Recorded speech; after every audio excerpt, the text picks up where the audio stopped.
Praise the Lord. Happy Christmas. Merry Christmas. I think people are very serious. Christmas is a joy. ఇక లోకములో దేవుడు సంతోషాన్ని ఇచ్చేదానికి ఆయన మనకు వచ్చాడు. మనకి జీవితంలో ఆశ్చర్య కార్యాలు చేసేదానికి యేసయ్య లోకానికి వచ్చాడు. ఆయన ఆశ్చర్యకరుడు, ఆలోచనకర్త, బలవంతుడైన దేవుడు, నిత్యుడగు తండ్రి, సమాధానకు అధిపతి. అలాంటి గొప్ప దేవుని యొక్క జననాన్ని పురస్కరించుకొని ఆయన స్తుతించి ఆరాధించేదానికి దేవుడు అనుగ్రహించిన యొక్క అద్భుతమైన అవకాశాన్ని బట్టి మొట్టమొదటిగా నేను దేవునికి స్తుతులు చెల్లిస్తాను. ఎంతో ప్రేమతో నన్ను దేవుని యొక్క వాక్య పరిచయకు ఆహ్వానించిన దైవ సేవకులైన రెవరెండ్ జ్యోతిబాబాయ్ గారికి నేను ప్రత్యేకమైన వందనాలు తెలియజేస్తున్నాను. దేవుని యొక్క మహాకృప వలన 25th చర్చ్ యానివర్సరీతో పాటు ఈ యొక్క క్రిస్మస్ ఆరాధనను జరుపుకుంటున్న న్యూ కోవెనెంట్ చర్చ్ సంఘ కాపరి అయిన పాస్టర్ జ్యోతిబాబు గారిని, వారి యొక్క కుటుంబాన్ని మరియు సంఘ కుటుంబాలకు నా ప్రత్యేక అభినందనలతో కూడిన శుభాకాంక్షలు మీకు నేను తెలియజేస్తున్నాను. గౌరవ అతిథులైన బెంగళూరు తెలుగు పాస్టర్స్ ఫెలోషిప్ అధ్యక్షులైన రెవరెండ్ పిడి ఇమానియల్ అయ్య గారికి, అలాగే ఎంతో చక్కగా దేవుని యొక్క పరిచయంలో ఘనంగా వాడుకుంటున్న అనేకమైన దైవ సేవకులకు, ముఖ్యంగా దేవుని యొక్క సేవకులైన దినకరన్ అయ్య గారిని చూడటం నాకు ఎంతో సంతోషం. వారి యొక్క సంఘంలో ఒకసారి యానివర్సరీ టైంలోనే పాస్టర్ జ్యోతిబాబు గారి యొక్క ద్వారా దేవుని యొక్క వాక్య పరిచయం చేసే కృపను దేవుడు నాకు దయచేశాడు. ఈ సమయంలో అయ్యగారిని చూడటం చాలా సంతోషం.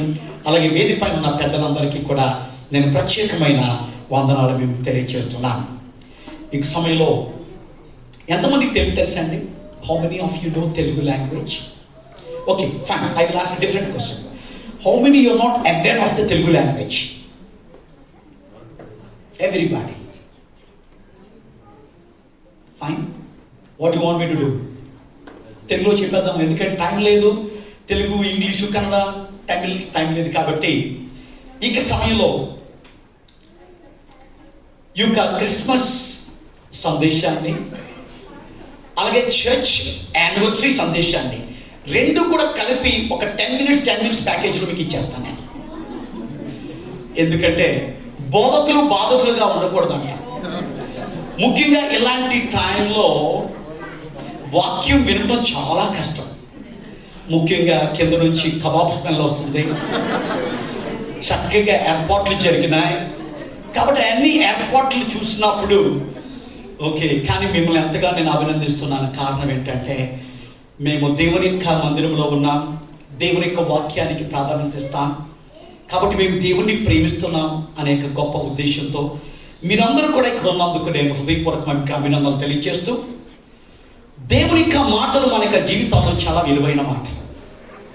ఇక లోకంలోని యొక్క మాటల వలన ఎంత మేలు కలుగుతుందో నేను చెప్పలేను, కానీ దేవుని యొక్క వాక్యములోని యొక్క మాటల వలన మన యొక్క జీవితాలకు, మన కుటుంబాలకు, మన సంఘాలకు మేలు కలుగుతుంది.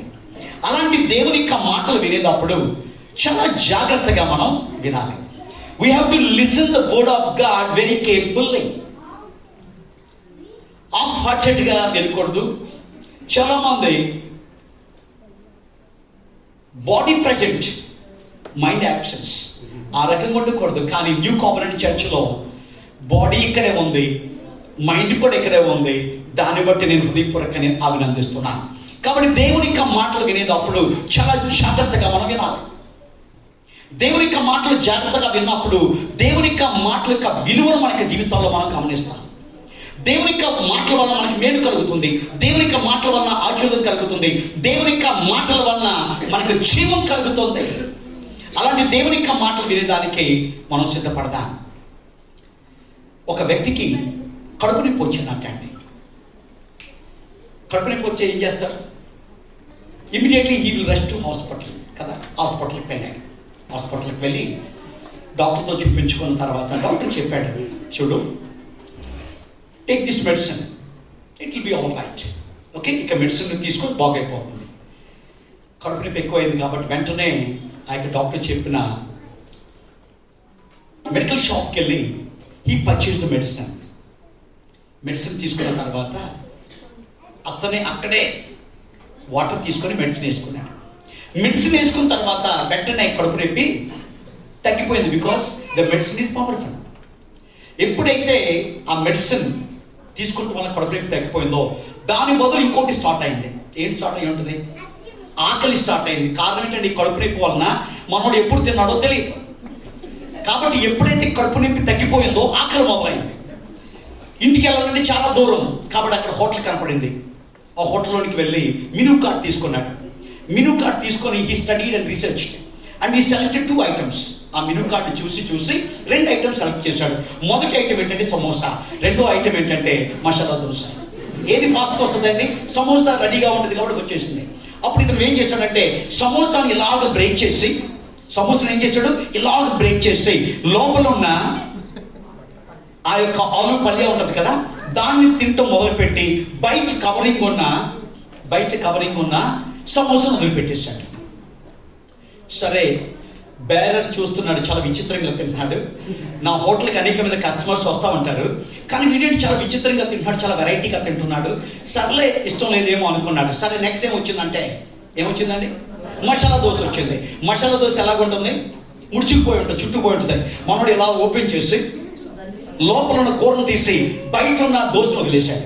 ఇంకా బేరర్కి అర్థం అవ్వకుండా, సార్ సమోసా లోపల తిని బయట వదిలేశారు, మసాలా దోశలో ఉన్న మసాలాని లోపల తిని బయట వదిలేశారు. ఏంటి సార్ అంటే, నేను డాక్టర్ దగ్గరికి వెళ్ళాను, కడుపు నొప్పి వచ్చింది, డాక్టర్ చెప్పాడు మెడిసిన్ తీసుకోమన్నాడు, బయట పదార్థం తినొద్దన్నాడు.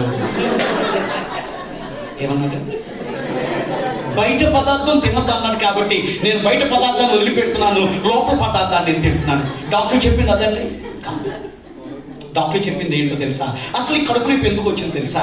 నానా చెత్త బయట తంతే తిన్నావు నాన్న, కాబట్టి అమ్మ చేసిందో, తర్వాత భార్య చేసిందో, ఇంటి వాళ్ళు చేసింది చక్కగా తిను, బయటది తినద్దు అని డాక్టర్ చెప్తే మనోడు ఏం చేసుకున్నాడు? సరైన రీతిలో అర్థం చేసుకోలేదు. ఇలాంటి గొప్ప దైవ సేవకులు అనేక సార్లు దేవుని యొక్క వాక్యాన్ని అందిస్తున్నప్పుడు, పరిశుద్ధాత్మ దేవుడు మనతో సూటిగా మాట్లాడుతున్నప్పుడు ఆ యొక్క దేవుని యొక్క వాక్యాన్ని వినవలసిన రీతిలో మనం వినకపోవటం వలన దాంట్లోని యొక్క భావాన్ని మన యొక్క జీవితాల్లో గ్రహించలేకపోతున్నాం. కానీ దేవుని యొక్క కృప వలన 25 సంవత్సరాలు న్యూ కామనెంట్ చర్చ్ని దేవుడు తన కృపలో ఆయన కాపాడి ఎంతో ప్రార్థన ఫలితంగా, దైవ సేవకుల యొక్క ఫలితంగా ఇక సంఘాన్ని దేవుడు నిలబెట్టాడు. ఇంతవరకు వాడుకున్న దానికంటే గొప్పగా మీకు సంఘాన్ని రాబో కాలంలో అనేకమైన స్థలాల్లో విస్తరించుగాక. పరిచర్య మనం నమ్ముకున్న దేవుడు ఆచరించే దేవుడు, మనం నమ్ముకున్న దేవుడు మనం అభివృద్ధి పరిచే దేవుడు, మనం నమ్ముకున్న దేవుడు నమ్మకముగా మనం ఉన్నప్పుడు నమ్మకమైన వారికి దీవెనలు మెండుగా కలుగును. ఇంతవరకు నమ్మకంగా ఉన్నారు, ఇక ముందు గొప్పగా ఉన్నట్లయితే దేవుడు ఏం చేస్తాడు? అడుగు వాటి కంటను, ఊహించు వాటి కంటను అత్యధికమైన గొప్ప కార్యాలు దేవుడు మన జీవితాల్లో, మన సంఘ జీవితాల్లో, ముఖ్యంగా 25th anniversary జరుపుకుంటున్న న్యూ కోవెనెంట్ చర్చ్లో దేవుడు చేయనుగాక. ఆమేన్, ఆమేన్. దైవ సేవకులైన అమరావతి చర్చ్ సంఘ కాపరి, మా ఆత్మీయులు, మా యొక్క ప్రియులు, మమ్మల్ని ఎంతగానో ప్రోత్సహిస్తున్న రాజశేఖర్ అయ్య గారు మన మధ్యలో చాలా సంతోషం. వారిని చప్పట్లు కొట్టి మనం ఆహ్వానిద్దాం. Thank you so much for coming.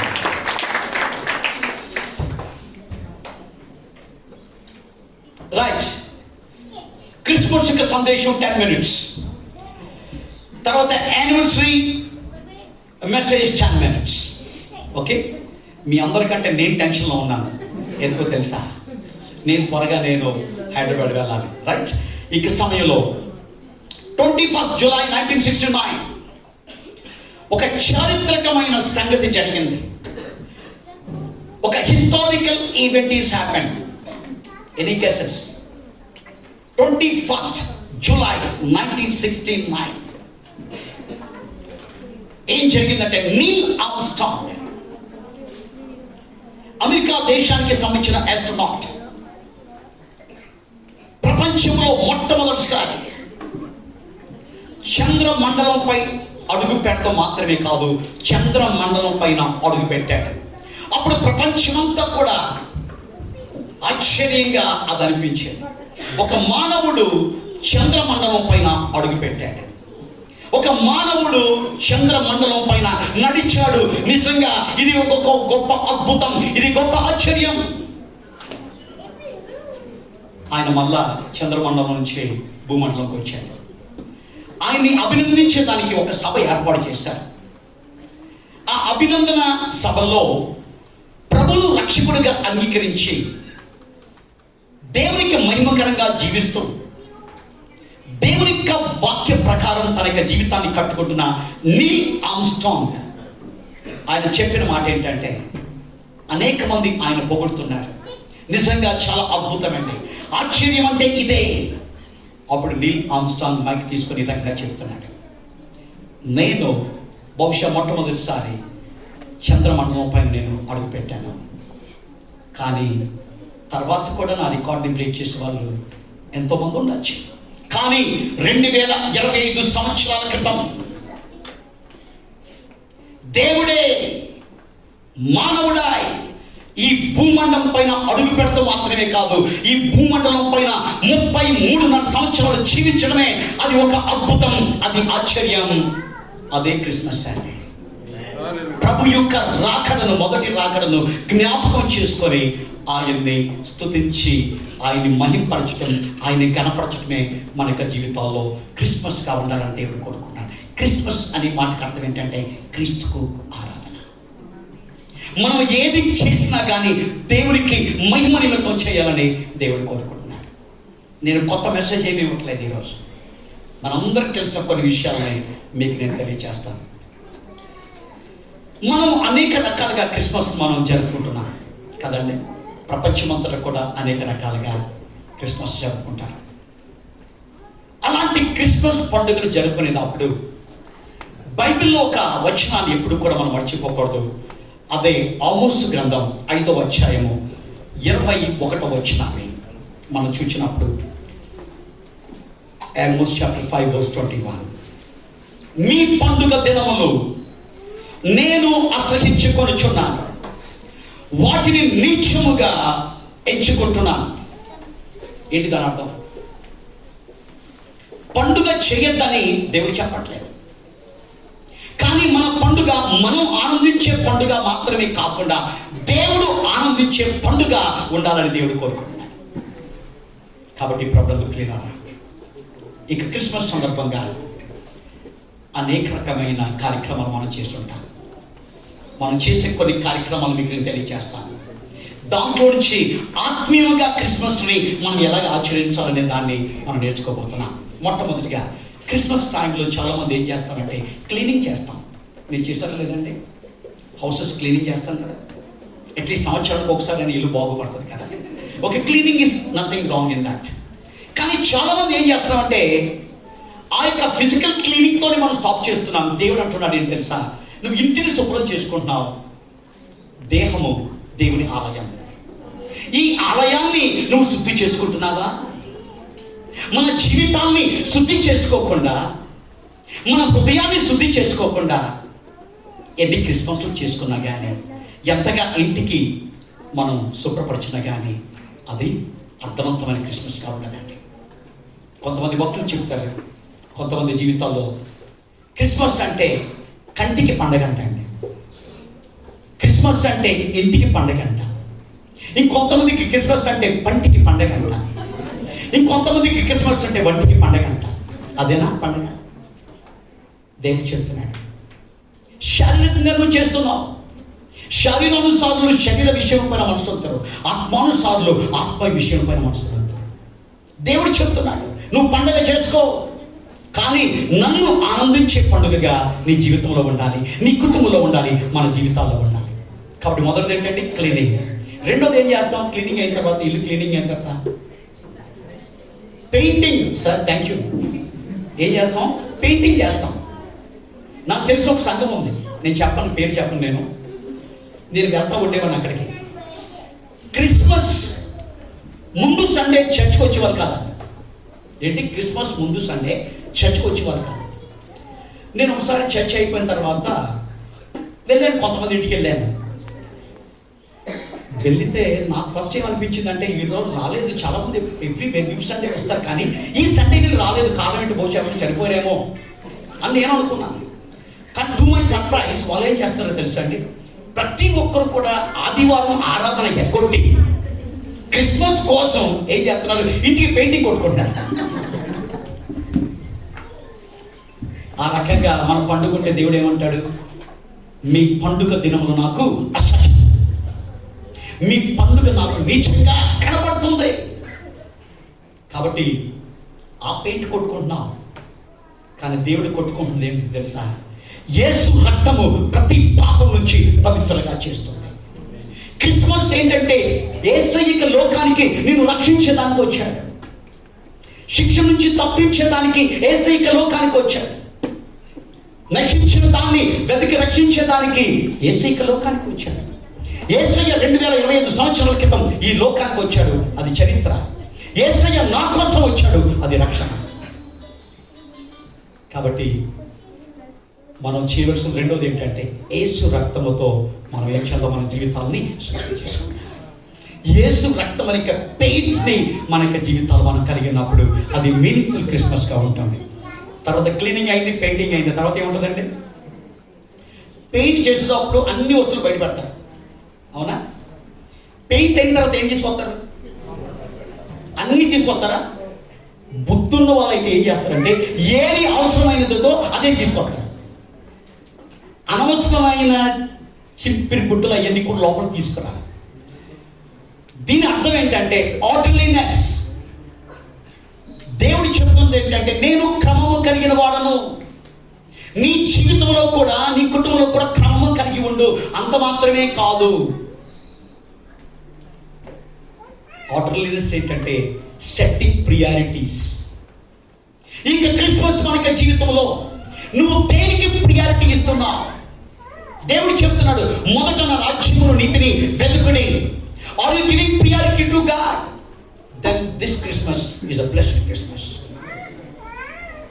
కాబట్టి మనకి జీవితాల్లో ఎవరికి ఇద్దాం ప్రియారిటీ? దేవుడు నీకు నాకు ప్రియారిటీ ఇచ్చాడు. దేవుడు నీకు నాకు ప్రియారిటీ ఇచ్చి తన మహిమనంతటిని వదిలిపెట్టి ఇక లోకానికి వచ్చాడు. ఎందుకు తెలుసా? నీకు ప్రియారిటీ ఇచ్చాడు. అలాంటి ప్రియారిటీ ఇచ్చిన దేవునికి మన జీవితంలో ఎంత ప్రియారిటీ ఇస్తున్నాం ఒకసారి మనం ఆలోచించేద్దాం. కాబట్టి దేవునికి ఇవ్వాల్సిన ప్రాధాన్యత దేవునికి ఇవ్వాలి. ఇక లోకంలో దేవుడు నీకు నాకు విలువ ఇచ్చాడు. ఆ విలువ ఇచ్చిన దేవునికి మనం ఏం చేయాలి? విలువ ఇవ్వాలి. తర్వాత నాలుగోది ఏంటంటే, ఆర్డర్లీనెస్ అయిపోయిన తర్వాత ఏం చేస్తారు? ఇంట్లో డెకరేషన్ చేస్తారు, అవునా? అలంకరిస్తారు. Nothing wrong, nothing wrong. మనం ఏం చేస్తున్నామంటే ఆ ఫిజికల్ డెకరేషన్తోనే వీఆర్ స్టాపింగ్ అవర్ క్రిస్మస్. కానీ దేవుడు ఈరోజు మనతో మాట్లాడేది ఏంటంటే, స్పిరిచువల్ డెకరేషన్ మనం చేసుకోవాలి. ఏంటి ఆ యొక్క స్పిరిచువల్ డెకరేషన్? మనం చూసినప్పుడు పరిశుద్ధ అలంకారములను ధరించుకోవాలని బైబిల్లో కనబడుతుంది. టైం లేదు కాబట్టి వచ్చినా నేను చదవట్లేదు. పేతురు రాసిన మొదటి పత్రికలు ఈ రకంగా ఉంటుంది. సాధువైనట్టు మృదువైనట్టు అయిన గుణమును అక్షయ అలంకారంగా మీరు ధరించుకోండి. దేవుని నమ్ముకున్న మనము క్రిస్మస్ చేసుకుంటాం. మనం ఎలా ఉండాలి తెలుసండి? సాధువులుగా మనం ఉండాలి, మృదువైన వారిగా మనం ఉండాలి, వినయము కలిగిన వారిగా ఉండాలి, తగ్గింపు కలిగిన వారిగా ఉండాలి. క్రీస్తు లక్షణాలు మనకి జీవితంలో లోకానికి తెలియచేసే వారిగా ఉన్నప్పుడు ఆ క్రిస్మస్ మనకి జీవితాలకు ఒక స్పిరిచువల్ డెకరేషన్తో మనం ఉన్నాం. ఏదైనా ఒక శారీ కట్టుకున్నా, ఏదైనా ఒక జ్యువెలరీ వేసుకున్నా మిగతా వాళ్ళు ఏం చూస్తారండి? దాన్ని వాళ్ళు చూస్తారు. అలాగే ఈ అలంకారాన్ని ఇతరులు చూడాలి. అలంకారాన్ని చూసి క్రీస్తు దగ్గరకు వాళ్ళు వచ్చే రకంగా మనకున్న ఆ యొక్క పరిశుద్ధత ఉండాలని దేవుడు కోరుకుంటున్నాడు. తర్వాత నెక్స్ట్ ఏం పెడతాం? డెకరేషన్ అయిన తర్వాత పైన, ఇంటి పైన ఏం పెడతాం? మనం స్టార్ పెడతాం. It's good. ఒక అద్భుతమైన సాక్ష్యం, నేను క్రీస్తుని నమ్ముకున్న వ్యక్తిని అని లోకాన్ని చాటించేదానికి నువ్వు స్టార్ పెడుతున్నావు, మంచిదే. కానీ దేవుడు ఏమంటాడు తెలుసా? ఆ స్టార్ కాదు, నువ్వే నాకు స్టార్గా ఉండాలి. మనం ఏం చెప్తున్నామంటే, నాయన నేను అలాగే నీ స్టార్గా ఉండలేను కాబట్టి ఈ స్టార్ పెడుతున్నాను, ఈ స్టార్తో నువ్వు సంతృప్తి పడు. దేవుడు అంటున్నాడు, నో, అలాగైతే నువ్వు చేసే పండుగ నాకు అసహ్యమైనదిగా ఉంటుంది. దానియేలు రాసిన గ్రంథంలో మనం చూసినప్పుడు ఈ రకంగా ఉంటుంది. బుద్ధిమంతుడు చీకటి లోకములో ప్రకాశించాలి. దేవుడు చెప్తున్నాడు, నేను వెలుగై ఉన్నాను కాబట్టి మీరును ఏంటండి వెలుగై. అంత మాత్రమే కాదు, నీతి మార్గమును అనుసరించి నడుచుకున్నట్లు అనేకులను త్రిప్పు నక్షత్రం వలె నిరంతరం ప్రకాశించాలని దేవుడు నిన్ను నన్ను కోరుకుంటున్నాడు. అందుకే రక్షకుడిగా ఇక లోకానికి వచ్చి మనకు రక్షణ ఇచ్చాడు. దేవుని ద్వారా రక్షించబడిన మనం ఇంకా అనేక మంది రక్షణ లేకుండా వాళ్ళు నాశనానికి వాళ్ళ దగ్గర అవుతున్నారు. వాళ్ళని విడిపించే బాధ్యత మన పైన ఉన్నది. అందుకని దేవుడు చెప్తున్నాడు, ఈ లోకంలో నువ్వు ప్రకాశించు, నా వెలుగుతో నువ్వు ఉండు, ఈ చీకటి లోకంతో నా వెలుగుతో నువ్వు ప్రకాశించు. అది స్టార్ చెప్పేది. తర్వాత స్టార్ అయిన తర్వాత ఏంటంటే, చాలా చర్చెస్ ఏం చేస్తామంటే క్యారల్ సింగింగ్ మనం చేస్తాం.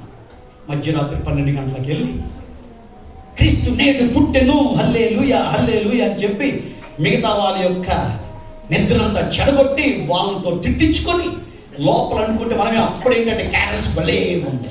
Okay, good, no issue. ఆ క్యారల్స్ చేయి. ఏ సంవత్సరం ఒకసారైనా క్రీస్తుని గురించి పాడటం. దేవుని ద్వారా నీతిమంతులుగా మార్చబడిన మన యొక్క గుడారంలో ఏముండాలి? సువార్త సునాదాలు బయటకి వినిపించాలి. ఎప్పుడో దేవుడు చెప్తున్నాడు, నాకు సువార్త సునాదాలు నీ గృహంలో నుంచి రావాలి. సంవత్సరం ఒకసారి మాత్రం కాదు మీ నోట్లోంచి రావాల్సింది.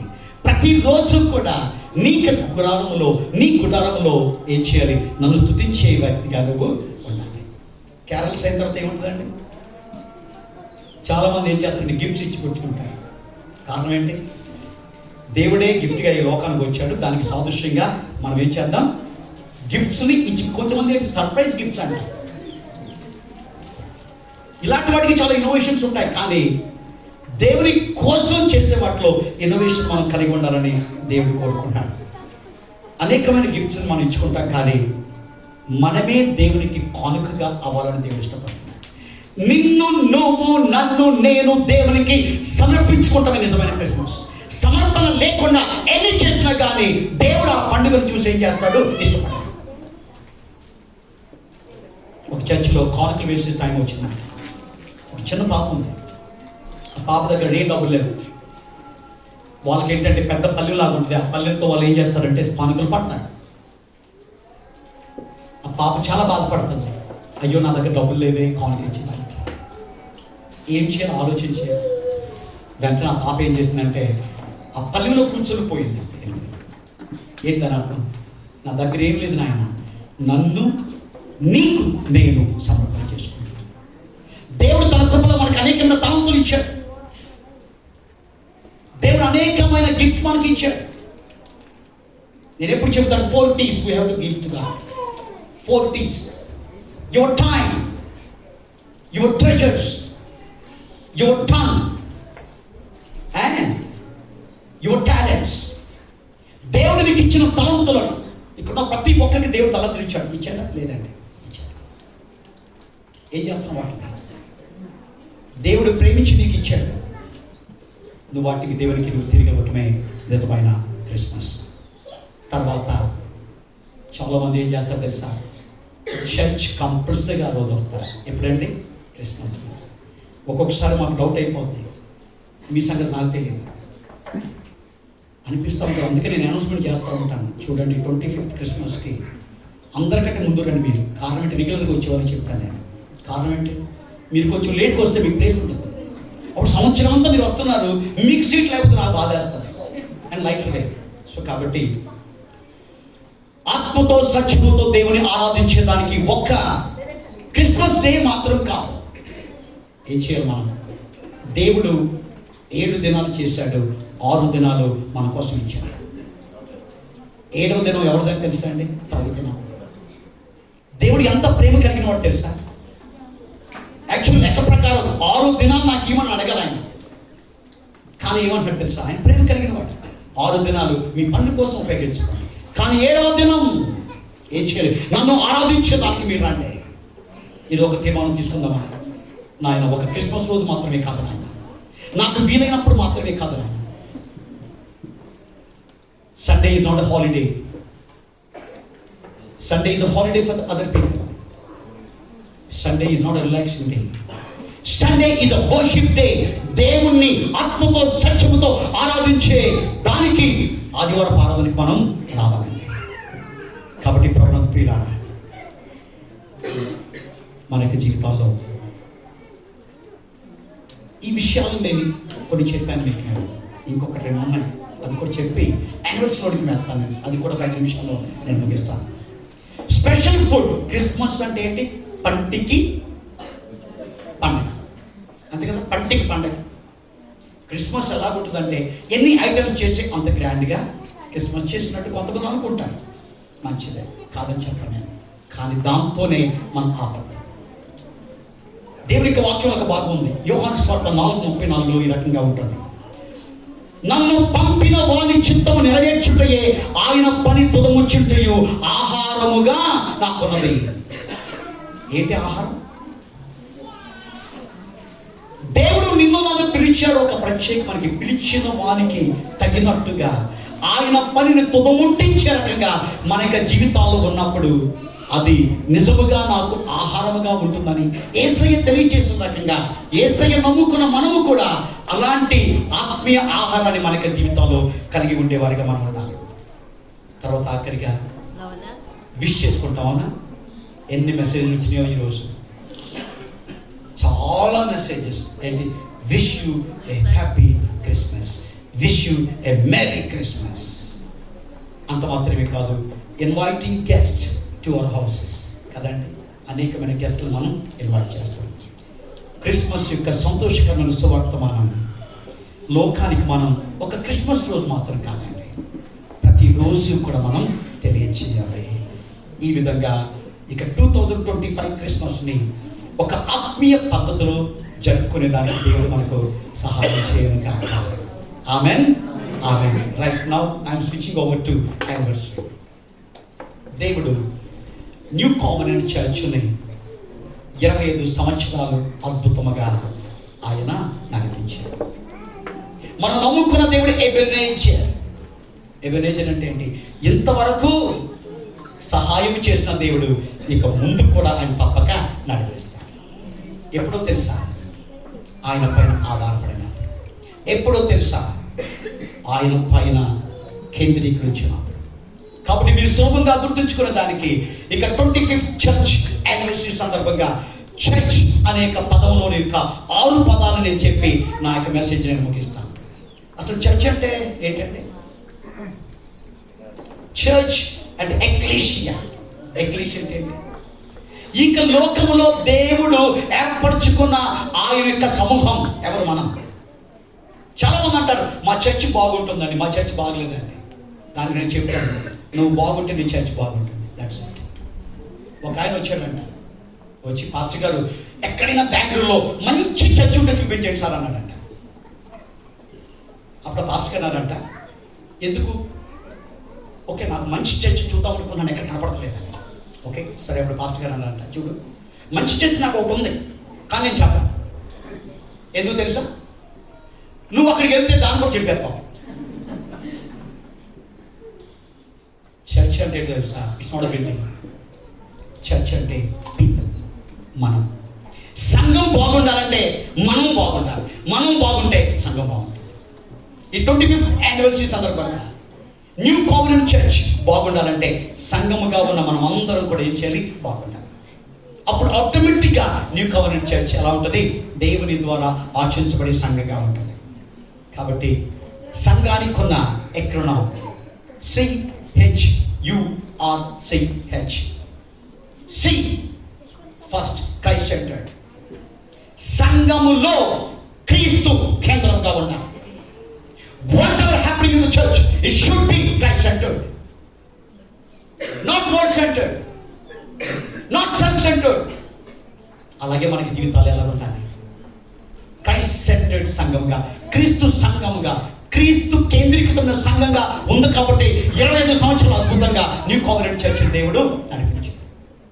ఇక ముందు కూడా క్రైస్ట్ సెంటర్డ్ చర్చ్ గా ఉండాలంటే మన లైఫ్లో క్రీస్తుని కేంద్రంగా ఉంచుకొని మనం జీవించాలి. నేను ముందే చెప్పాను, మనం బాగుంటే చర్చ్ బాగుంటుంది. మనం క్రైస్ట్ సెంటర్డ్గా ఉంటే మన చర్చ్ క్రైస్ట్ సెంటర్గా ఉంటుంది. అది మొదటిది. రెండవది ఏంటంటే ద మోస్ట్ ఇంపార్టెంట్ హోలీనెస్. సంఘం అంటే మనలో ఉండవలసింది ఏంటంటే పరిశుద్ధత.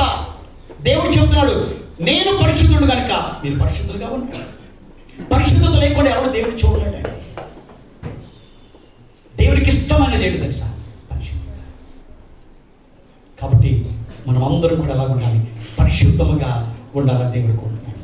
పరిశుద్ధమైన ఆలోచన, పరిశుద్ధమైన ప్రవర్తన, పరిశుద్ధమైన మాటలు, పరిశుద్ధమైన వాటిని మనము అలవాట్లుగా మనం కలిగి ఉన్నప్పుడు పరిశుద్ధంగా మనం ఉంటాం. ఆ సంఘాన్ని దేవుడు ఏం చేస్తాడు? దీవిస్తాడు. సో క్రైస్ట్ సెంటర్డ్, రెండవది హోలీనెస్, తర్వాత యూనిటీ. సహోదరులు ఐక్యత కలిగి నివసించుట ఎంత మేలు, ఎంత మనోహరము. అక్కడేముంటుంది? ఆశీర్వాదమును, శాశ్వత జీవం అక్కడ ఉంటుంది. ఎక్కడ ఐక్యత ఉంటుందో అక్కడ దేవుడు ఉంటాడు. ఎక్కడ ఐక్యత ఉండదో అక్కడ సాతాను ఉంటాడు. మన కుటుంబాలు, మన వ్యక్తిగత జీవితం, మనకి సంఘాలు ఎలా ఉండాలో తెలుసా? ఐక్యత కలిగి ఉంటాం. ఐక్యత ఎప్పుడు వస్తుందో తెలుసా అండి? నాకంటే నా పక్కన వాడు అన్ని విషయాల్లో నాకంటే యోగ్యుడిగా నేను అనుకున్నప్పుడు ఐక్యత ఉంటుంది. నేను ఇతరుల కంటే తగ్గించుకున్నప్పుడు మాలో ఐక్యత ఉంటుంది. ఈరోజు ఐక్యత లేకపోతే కారణం ఏంటి తెలుసా అండి? మనం ఆలోచించుకోవాలి. కాబట్టి న్యూ కోవెనెంట్ చర్చ్లో దేవుడు కోరుకున్నది ఏంటంటే, ఇంతవరకు మీరున్న ఐక్యత కంటే ఇంకా ఎక్కువగా దేవునిలో ఐక్యపరచబడి ఇక పరిచర్యలో నమ్మకంగా మీరు చేయాలని నేను దేవుని యొక్క సేవకుడిగా మీకు తెలియజేస్తున్నాను. అయిపోయింది. తర్వాత ఏంటి నెక్స్ట్? సంఘం పైన ఒక బాధ్యత దేవుడు ఇచ్చాడు.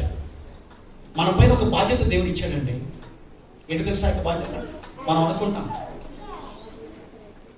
ఇక్కడికి వచ్చి ఆదివారంలో కూర్చొని వెళ్ళిపోతాం, చాలు నేను చర్చకు వస్తాను కదా నా బాధ్యత అయిపోయింది. కాదు. చర్చ్కి వచ్చిన నువ్వు నేను చర్చి బయట ఆయన సాక్షులుగా మనం ఉండాలి. బిలీ గ్రహం గారు ఒక అద్భుతమైన ఒక చిన్న సన్నివేశాన్ని చెప్తారు. చాలా పెద్ద అయిన తర్వాత ఆయన ఏం చెప్తున్నాడంటే, బైబిల్లో 5 సువార్తలు ఉన్నాయని చెప్పడం మొదలుపెట్టాడు. ఏంటి బైబిల్లో 5 సువార్తలు? ఎన్ని ఉన్నాయి సువార్తలు? 4. మత్తయి, మార్కు, లూకా, యోహాను. అప్పుడు పెద్దవాళ్ళు కూర్చుని అక్కడ స్టేజ్ పైన ఉన్న వాళ్ళు బహుశా పెద్దవాడు అయిపోయాడు కాబట్టి కొంచెం ఏమైనా మెమరీ లాస్ అయిందేమో, అందుకని 5వ సువార్తను చెప్తున్నాడు ఏంటి అని అడిగినప్పుడు ఆయన చెప్పుకుంటా వస్తూ, ఈ 4 సువార్తలు మత్తయి, మార్కు, లూకా, యోహాను క్రైస్తవుని చదువుతారు, కానీ 5వ సువార్త లోకం చదువుద్ది. 5వ సువార్త ఏమో తెలుసా? మనం. ఈ 4 సువార్తలు దేవుని నమ్మకం మనం చదువుతాం, కానీ 5వ సువార్త అయినా నువ్వు నేను కూడా లోకం చదువుద్ది. మనకి వర్క్ ప్లేసెస్లో మనల్ని చదువుతారు, మన స్కూల్స్లో, మన కాలేజెస్లో మనల్ని చదువుతారు. కాబట్టి ఏం చేయాలి? జాగ్రత్తగా మనం ఉండాలి. మన పైన ఒక బాధ్యత ఉన్నది. నువ్వు క్రీస్తుకు సంబంధించిన వ్యక్తివి, క్రీస్తు ద్వారా రక్షించబడిన వ్యక్తివి, క్రీస్తు యొక్క అద్భుతమైన కృపల్లో రక్షించబడిన వ్యక్తివి. నువ్వు నేను కూడా ఏం చేయాలో తెలుసా? ఒక బాధ్యత కలిగి ఉండాలి. దేవుడిచ్చిన యొక్క బాధ్యత ఏంటంటే great commandments, great commission. Great commission ఏంటి తెలుసా అండి? సర్వ సృష్టికి మీరు ఏం చేయాలి? సువార్త ప్రకటించాలి. ఆ బాధ్యత ఎవరి పైన ఉంది? సంఘం పైన ఉంది. సంఘం అంటే ఎవరు? నీ పైన, నా పైన ఉన్నది. నేను ఎప్పుడు చెబుతూ ఉంటాను, చాలామంది మనం ఎలా ఉంటామంటే అల్సూర్ లీక్ లాగా ఉంటామంట. అల్సూర్ లీక్ స్పెషాలిటీ తెలుసా మీకు? ఓన్లీ ఇన్ఫ్లో, అవుట్ఫ్లో ఉండదు. మనం కూడా అంతే. ఎన్నో ప్రసంగాలు వింటాం, ఎంతో గొప్ప దైవ సేవకుల యొక్క సందేశాలని చక్కగా పరిశుద్ధాత్మ దేవుడు మనతో మాట్లాడతారు, కానీ ఆ విన్న దాన్ని ఒక్కటి కూడా ఇతరులకు మనం చెప్పాలి. దేవుడు నీకు ఒక బాధ్యత ఇచ్చాడు. న్యూ కోవెనెంట్ చర్చ్ పైన ఒక బాధ్యత దేవుడు ఇచ్చాడు. సర్వ సృష్టికి సువార్త ప్రకటించండి. అంత మాత్రమే కాదు, గ్రేట్ కమాండ్మెంట్స్ ఏంటి తెలుసా? నిన్ను అని నీ పొరుగు అని ప్రేమించు, దేవుణ్ణి ప్రేమించు. ఇది మన యొక్క బాధ్యత. న్యూ కోవెనెంట్ చర్చ్లో ఉన్న మన పైన బాధ్యత ఏంటంటే దేవుణ్ణి ప్రేమించే వారిగా మనం ఉండాలి, ఇతరులను ప్రేమించే వారిగా ఉండాలి, దేవునికి సువార్తను చాటి చెప్పే వారిగా మనం ఉండాలి. అది రెస్పాన్సిబుల్. తర్వాత సి అంటే ఏంటంటే కమిట్మెంట్. సంఘానికి ఉండవలసింది తెలుసా? కమిట్మెంట్, సమర్పణను కలిగి ఉండాలి. ఒక టైలర్ ఈ రకంగా ప్రార్థన చేస్తున్నాడంట. ఆయనకేం తెలియదు, సూది తెలుసు, దారం తెలుసు అంతే. ఆయన ఈ రకంగా ప్రార్థన చేస్తున్నా, ఆయన నువ్వు సూదిగాను నేను దారంగాను ఉండేదానికి సహాయం చేయి ఆమె అన్నాడంట. ఏంటి దాని అర్థం? సూది ఎక్కడికి వెళ్తే దారం దాన్ని ఫాలో అవుతుంది. సమర్పణ ఏంటంటే తెలుసా? ఒక వైట్ పేపర్ తీసుకొని లాస్ట్లో సైన్ చేసి దేవుని చేతికి ఇచ్చి, నాయన నా జీవితంలో నువ్వు ఏం కోరుకుంటున్నావో అది చేసేదానికి నేను సిద్ధం. That's called commitment. అలాంటి సమర్పణ కలిగిన వారిని దేవుడు కోరుకుంటున్నాడు. అలాంటి సమర్పణ కలిగిన సంఘముగా న్యూ కోవెనెంట్ చర్చ్ ఉండాలని, ఇక్కడ మనం అందరం ఉండాలని దేవుడు కోరుకుంటాడు. ఇంకోటి చెప్పి నేను ముగిస్తాను. మనిషి 70 సంవత్సరాలు బతికితే, మనిషి 70 years బ్రతికితే ఆయన జీవితంలో వాడే సమయాలు ఎలాగ ఉంటాయంటే, ఎక్కువగా మనకి జీవితంలో చేసే పని ఏంటి చెప్పండి? ఇక్కడ అందరం కూడా నిద్ర. అది బెంగళూరు లాంటి ప్రదేశంలో పడుకుంటూనే తెలుస్తూ ఎప్పుడు లెగాలో మనకు తెలియదు. 70 సంవత్సరాలు బతికితే 23 సంవత్సరాలు నిద్రకి వెళ్ళిపోతాడు. ఏంటి ఇవన్నీ స్టాటిస్టిక్స్ రియల్. కొంతమందికి 25 కూడా ఉంటాయండి. వాళ్ళకి అది నార్మల్ చెప్తారు. 8 hours ఎవరైతే నిద్రపోతారో వాళ్ళ గురించి మాట్లాడుతున్నాను. 70 సంవత్సరాలు ఈ లోకంలో బతికితే 23 సంవత్సరాలు ఎక్కడికి వెళ్ళిపోతే? నిద్రకి వెళ్ళిపోతాయి. నిద్ర తర్వాత నెక్స్ట్ ఏంటి? వర్క్. దేవుడు ఇచ్చాడు, నథింగ్ రాంగ్. దేవుడు ఇచ్చిన పనులు మనం నమ్మకంగా చేయాలి. ఆ పనికి ఎంత వెళ్తుంది తెలుసా? 19 years. పనికి ఎంత వెళ్తుంది? 19 years. తర్వాత ఎంటర్టైన్మెంట్. ఏంటి ఎంటర్టైన్మెంట్? బైబిల్ చదివేదానికి టైం లేదు, మనకి ప్రార్థన చేసేదానికి టైం లేదు. కానీ దీనిలాగా చూస్తాను ఉంటాం. ఏం రాకపోయినా కానీ ఎలా కుట్టే. దీనికి ఎంతమందితో తెలుసు అండి? 9.5 years అంటే అండి. 70 సంవత్సరాలు బతికితే లిమిటెడ్గా వాడితే నేను చెప్పేది. అలా కాకుండా నేను 10 గంటలు నేను వాడతానంటే ఆ లెక్క వేరే ఉంది. సో కాబట్టి ఎంత? 9.5 years ఎంటర్టైన్మెంట్కి వెళ్ళిపోతాం. తర్వాత డెకరేషన్, అలంకరణ. తప్పులేనే, దేవుడిచ్చిన బాడీని చక్కగా మనం చేసుకునే దానికి అలంకరణకి ఎంత అంటే 6 సంవత్సరాలు అంటే అండి. అంటే నీ స్నానం, నీకు మేకప్, నీ టకప్ అట్లన్నింటికి వెళ్ళి ఎంత అంటే 6 సంవత్సరాలు జీవిత యాత్రలో వెళ్ళిపోతాం. తర్వాత జర్నీ, ప్రయాణాలు చేస్తాం, వర్క్కి వెళ్తూ ఉంటాం. నేను మా ప్లేస్ నుంచి ఇక్కడికి వచ్చేసరికి 1.5 hour అయిందా. కాబట్టి ఈ రకంగా కాలాన్ని లెక్క పడితే ప్రయాణానికి 6 సంవత్సరాలు అంటే. తర్వాత మోస్ట్ ఇంపార్టెంట్ అద్దెమ్మ, ఏది? ఫుడ్. మార్నింగ్ బెడ్ టీ, లేకపోతే బెడ్ కాఫీ, తర్వాత బ్రేక్ఫాస్ట్, తర్వాత లంచ్ ముందు స్లైట్ స్నాక్స్, తర్వాత లంచ్, తర్వాత ఈవినింగ్ స్నాక్స్, తర్వాత డిన్నర్. ఇవన్నీ లెక్క పెడితే 6 సంవత్సరాలు అంట భోజనానికి. ఇంకా మిగిలింది ఎంత అని లెక్క చేస్తే 6 నెలలు మిగిలింది. ఈ 6 నెలలు దేవుని నమ్ముకున్న మనం ఏం చేస్తాం తెలుసా? 70 సంవత్సరాలు బతికితే ప్రతి ఆదివారం కూడా సరిగ్గా టయానికి వచ్చి దేవుని మందిరానికి వచ్చి, నువ్వు సరిగ్గా దేవుని యొక్క మందిరానికి మిస్ అవ్వకుండా ఉంటే నువ్వు నేను దేవునికి ఇచ్చేది ఎంతో తెలుసండి? 6 నెలలు. దేంట్లో? 70 సంవత్సరాలు. మనం ఏమనుకుంటామంటే, అబ్బా ప్రతి ఆదివారం వచ్చేస్తానండి అనుకుంటాం. కాబట్టి ఈ సమయంలో క్రైస్తవులు 3 భాగాలుగా ఉంటారండి. మొదటి భాగం ఏంటంటే ఇయర్లీ క్రిస్టియన్స్. సంవత్సరం ఒక్కసారి యేసు ప్రభు జ్ఞాపకం వస్తాడు.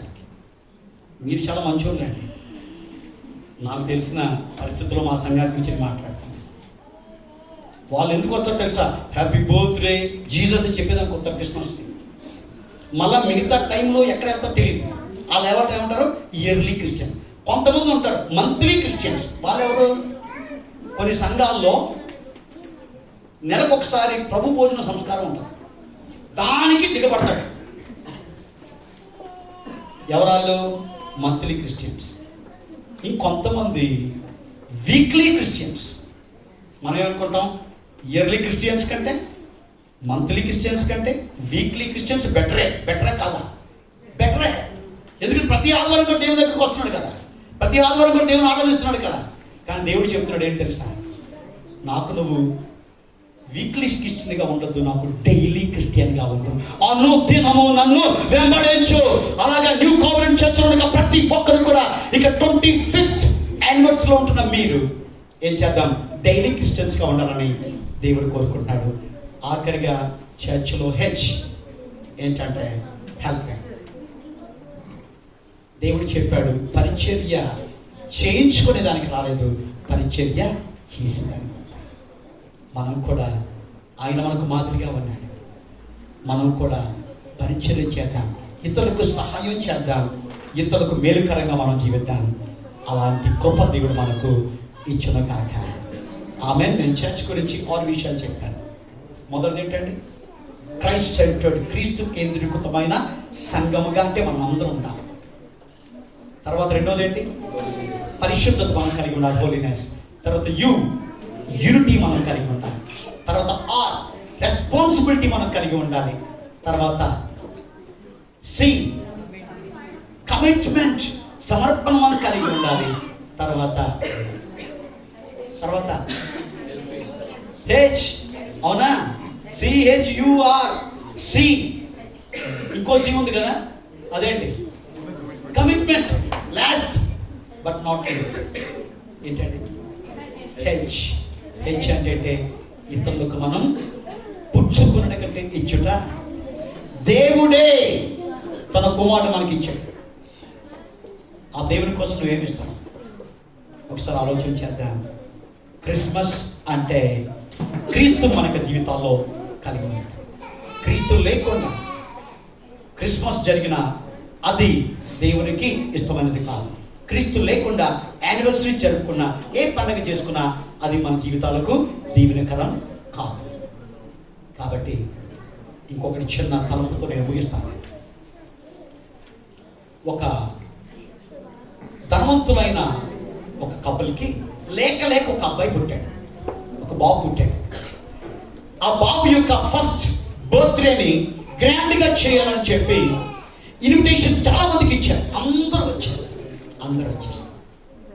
ఏంటంటే ఆ బాబు చాలా ప్రత్యేకమైన, చాలా సంవత్సరాల నుంచి కనిపెడుతున్నారు.